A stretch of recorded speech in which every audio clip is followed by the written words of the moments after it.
नमस्कार दोस्तों, हरे कृष्णा, राधे राधे। कैसे हैं आप सब लोग? मैं बहुत अच्छी हूँ। आशा करती हूँ आप लोग भी बहुत अच्छे हैं। तुलसी विवाह का सरल पूजा विधि आज की वीडियो में हम सुनेंगे और बहुत ही आसान तरीके से संपूर्ण सरल विधि आप लोगों से शेयर करी। आशा करती हूँ आज का वीडियो आप लोगों को बहुत पसंद आएगा। तो देखिए, सबसे पहले गमले को अच्छे से साफ़ कर लीजिए। ठीक है, जो अगर आपके तुलसी कोई मिट्टी के गमले में लगा हुआ है तो आप उस गमले को गेरू मिट्टी से लिप सकते हैं। उसमें कई प्रकार का डिज़ाइन आप बना सकते हैं। हल्दी कुमकुम का टीका या स्वास्तिक तथा ओम श्री इत्यादि बना सकते हैं। ठीक है, तो इस तरह से गमले को हम तैयार कर लेंगे और इसके बाद गेरू मिट्टी से ही चौक पुरा जाता है। चौक मतलब एक जगह पे जहाँ पे आप तुलसी विवाह करना चाहते हैं, कोई भी घर का शुद्ध स्थान में, घर के आंगन में कर सकते हैं, घर के मुख्य द्वार के बाहर कर सकते हैं, या आपको जो भी स्थान उपयुक्त लगे उस स्थान में आप पूजन कर सकते हैं। वहाँ पे गेरू मिट्टी से चौक पुर लीजिए। उसके ऊपर आटा या हल्दी से आपको स्वास्तिक बना लेना है। चौक के ऊपर आप कोई भी डिज़ाइन बना सकते हैं। मंडप को जितना अच्छे से सजाया जाता है उतना अच्छा लगता है। इसके बाद देखिए, आप चाहे तो यहाँ पे रंगोली भी बना सकते हैं। बहुत लोग रंगोली बनाते हैं। चारों कोनों में चार गन्ना से मंडप बनाया जाता है। अगर आप गन्ने से मंडप बनाना चाहते हैं तो बहुत अच्छा है, और अगर नहीं भी बना चाहते तो कोई बात नहीं, बिना मंडप का भी आप जो है ना तुलसी विवाह कर सकते हैं। इसके बाद तुलसी जी की जो गमला है उसमें चुनरी लपेटा जाता है या कोई साड़ी पहनाया जाता है, यानी कि तुलसी जी को अच्छी तरह से वस्त्र ओढ़ाया जाता है। फिर शालिग्राम जी की आप आसन लगाइए। आसन में पीला कलर का आसन लगाए, चौकी लगाए, सिंहासन लगा सकते हैं और पीला कलर का उसमें आसन देके भगवान शालिग्राम जी को विराजमान करें। भगवान शालिग्राम जी को चंदन से बहुत सुंदर तरीके से सजाया जाता है, तो कोशिश करें चंदन से उनको बहुत अच्छी तरह से सजाने के लिए। इसके बाद थोड़ी सी गेहूं की आसन देंगे और गणपति भगवान को बैठाएंगे, क्योंकि कोई भी विवाह बिना गणपति भगवान का संपूर्ण नहीं होता है। अगर गणपति जी की मूर्ति नहीं है आपके पास तो आप किसी भी सुपारी को कलावा में लपेट कर गणपति बनाकर उनकी स्थापना कर सकते हैं। इसके बाद भगवान के दाएं ओर कलश की स्थापना किया जाता है। थोड़ी सी गेहूं की आसन देंगे। इसके बाद एक कलश रखेंगे। कलश मिट्टी या तांबा या कांसा पीतल किसी चीज़ का भी हो सकता है। थोड़ी सी गंगा जल डालेंगे पहले, फिर नॉर्मल जल से कंठ तक भर देंगे। एक हल्दी की गांठ, एक इलायची, एक सुपारी, एक लौंग, एक फूल, थोड़ी सी तिल, दुर्वा घास इत्यादि हम कलश में डालेंगे। थोड़ी सी हल्दी, कुमकुम, रोली इत्यादि हम कलश में डालेंगे। 1 रुपये का एक सिक्का। इसके बाद 5 या 7 आम पल्लव या अशोक के पत्ते लगाएंगे, उन पे टीका करेंगे और फिर उसके ऊपर एक हमें पूर्ण पात्र रखा है, गेहूं का एक पूर्ण पात्र आप रख सकते हैं। इसके ऊपर जल एक प्रदीप रखनी है, एक दिया रखना है जो कि घी का दिया होगा तो सर्वोत्तम है। जितनी देर तक आपकी पूजा चलेगी उतनी देर तक दिया प्रज्वलित रहनी चाहिए। इसी को दीप कलश कहा जाता है। और आप चाहे तो नारियल से भी श्री कलश का भी स्थापना कर सकते हैं।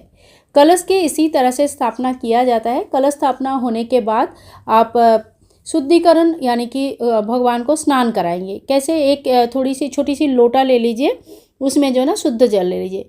आप फूलों से थोड़ी सी जल लेके छींटा देते हुए भगवान को भाव की स्नान करवाया जाता है। सबसे पहले गणेश जी को स्नान कराए। ओम गांग गणेशाय नमो, ओम गांग गणेशाय नमो, ओम गांग गणेशाय नमो। इसके बाद आप माता तुलसी, शालिग्राम जी सभी को, और जो भी देवी देवता का फोटो अगर आपने रखा है सभी को जल का छींटा देते हुए भाव का स्नान कराएंगे। स्नान के बाद आप चाहे तो एक टॉवल से सभी को पोंछ सकते हैं, और इसको अंगपोषण कहते हैं। तो इसी तरह से आप टॉवल से भगवान को अच्छी तरह से पोंछ दीजिए। फिर घी का एक दीपक प्रज्वलित करेंगे, और दीपक जो है ना पूजा का साक्षी होता है।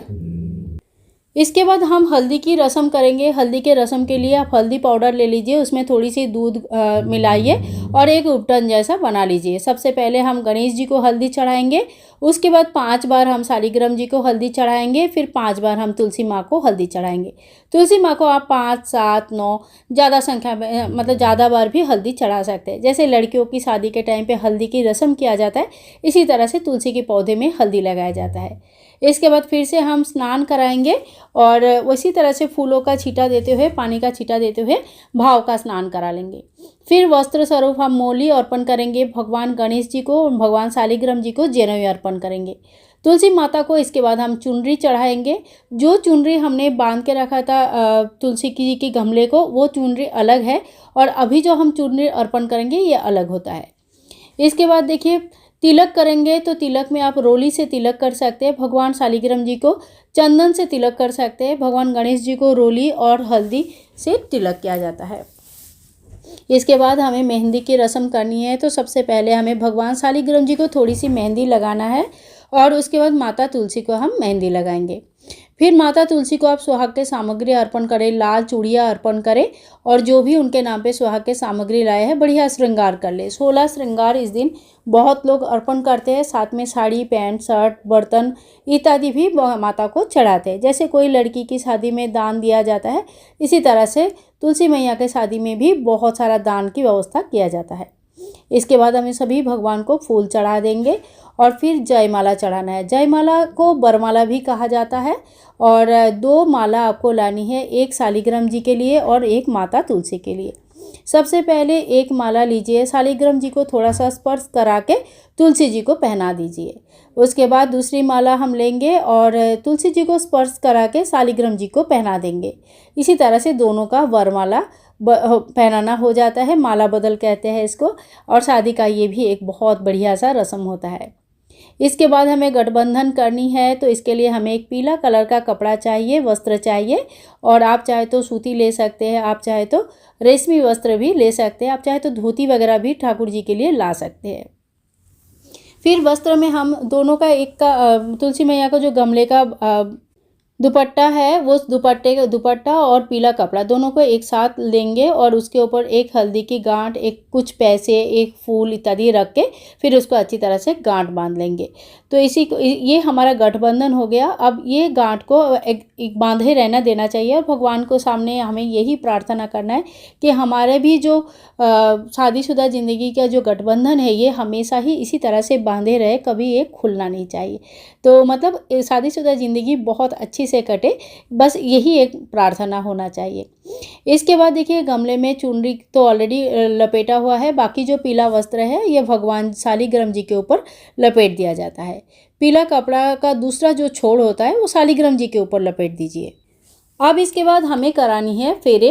तो कोई भी पुरुष जो है शालिग्राम जी को उठाए और कोई स्त्री जो है वो तुलसी मैया को उठा सकते हैं। तो घर के जो मेल होते हैं वो शालिग्राम जी को उठा लेंगे और जो फीमेल है वो तुलसी मैया को उठा लेंगे और 7 बार फेरे लगाएंगे। तो क्लॉकवाइज 7 बार फेरे लगाएंगे। फेरे के बाद जो है ना तुलसी मैया का पोजीशन जो है चेंज हो जाती है। अब जो है शालिग्राम जी की बाएं साइड में तुलसी मैया आ जाती है। पहले जब शुरू किया था हमने पूजा तब वो दाएं साइड में बैठती है। कुंवारी अवस्था में लड़की दाएं साइड में बैठती है और शादी के बाद बाएं साइड में बैठती है। ठीक है, तो तुलसी मैया का इस तरह से पोजीशन चेंज हो जाता है और स्थान बदल हो जाता है और दाएं साइड में आ जाएंगे। इसके बाद हमें सिंदूर की रस्म करना है। तो एक चांदी की कॉइन या चांदी के जो सिंदूर लगाने वाले एक आता है या सिक्का ले सकते हैं, कोई भी नॉर्मल कॉइन भी ले सकते हैं। इसमें थोड़ी सी सिंदूर चढ़ाए, सिंदूर लगाए, शालिग्राम जी को स्पर्श करा के थोड़ा सा छुआ लीजिए और उसके बाद माता तुलसी को चढ़ाइए। तो इसी तरह से 3 बार सिंदूर चढ़ाया जाता है। सिंदूर की रस्म है और इसी तरह से माता को सिंदूर चढ़ाएंगे। ठीक है, अब सिक्का तुलसी जो सिंदूर चढ़ाने वाला जो सिक्का है वो तुलसी जी के गमले में ही रख दीजिए। अब जो है ना हम भोग अर्पण करेंगे। तो माता तुलसी को सबसे पहले पान का भोग लगता है।